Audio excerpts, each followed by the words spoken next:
Deeper to the polls for some analysis. We'll bring in our bipartisan pollsters to weigh in. The president of Anderson Robbins Research, Chris Anderson, and the CEO of WPA Intelligence, Chris Wilson. Welcome to you both. Thanks, Shannon. Thank you. Okay, I'm tempted to call you just by your last names, but I won't. I'll give you first and last since you're both Chris. Chris Anderson, let's start with North Dakota. Heidi Heitkamp, in that case, the race that Trace was just talking about there. A tighter race earlier and now a spread of 12 points in favor of the Republican. What do you make of it? Well, this is a very red state, one that Trump won overwhelmingly. And what seems to be happening in North Dakota and in the other four states is that Republicans are coming home. They were less enthusiastic a month ago. What's happened in the interim seems to have energized them some. And they are coming home to their natural base, which is voting for the Republican.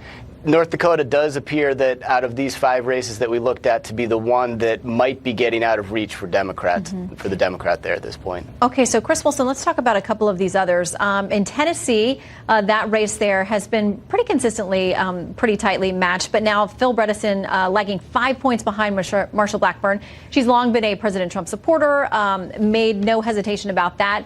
He has been very well respected and very well loved as a more moderate Democrat there in Tennessee. How do you see this race shaping up? Well, the problem is he may be a moderate, but he is now attached to the National Democratic Party, which has become anything but moderate. And so he can try as hard as he wants to run away from Chuck Schumer, but Chuck Schumer is the one getting the press, and the Democrats on the Judiciary Committee are the ones getting the press. And Phil Bredesen is the recipient of that sort of voter animosity amongst swing voters and independents, and now Republicans who are more energized in Tennessee. But, you know, to me, I don't want to talk about North Dakota. You know, it's interesting in the incumbents that were tested. You have Heidi Heitkamp at 43%. You have Claire McCaskill at 43%. You have Joe Donnelly at 43%. And the one thing that we as pollsters look for is where is an incumbent to that 50% threshold. And when you have an incumbent 7 points under 50%, the chances of them being able to gain those 7 points back and get reelected are pretty far-fetched. It's not likely that any of the three of those are able to return to Washington, no matter how they vote on this. Okay, I want to quickly have both of you touch on the Indiana race, too, because we had Joe Donnelly there, who is the incumbent. He came out as a no against Judge Kavanaugh on Friday. Then they worked out this deal to have the 1 week delay for the FBI investigation. And he seemed to say, OK, well, now I'm going to wait for the FBI and see what happens. Not exactly retracting his no, but Chris Anderson not being a firm yes or no, it sounds like, at this point.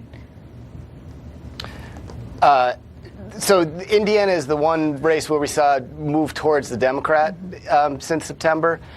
So it's still very close, but it clearly has not hurt him, or at least according to this round of polling, it has not. The other states we saw movement towards Republicans. Indiana came towards the Democrat. Chris Wilson, I want to ask you about the House, because that seems to be a totally different story than what we're seeing for the Republicans. Good news for them in the Senate, bad news in the House races. Why is that?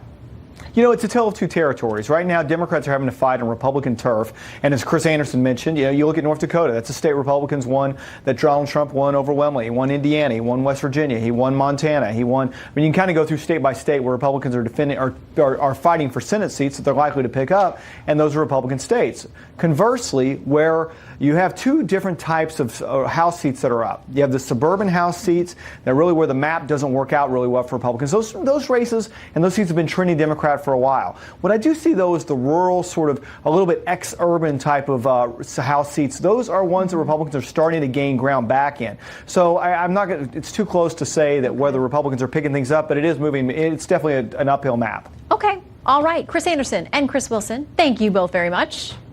You bet. Thank you. Thank you. All right. The president.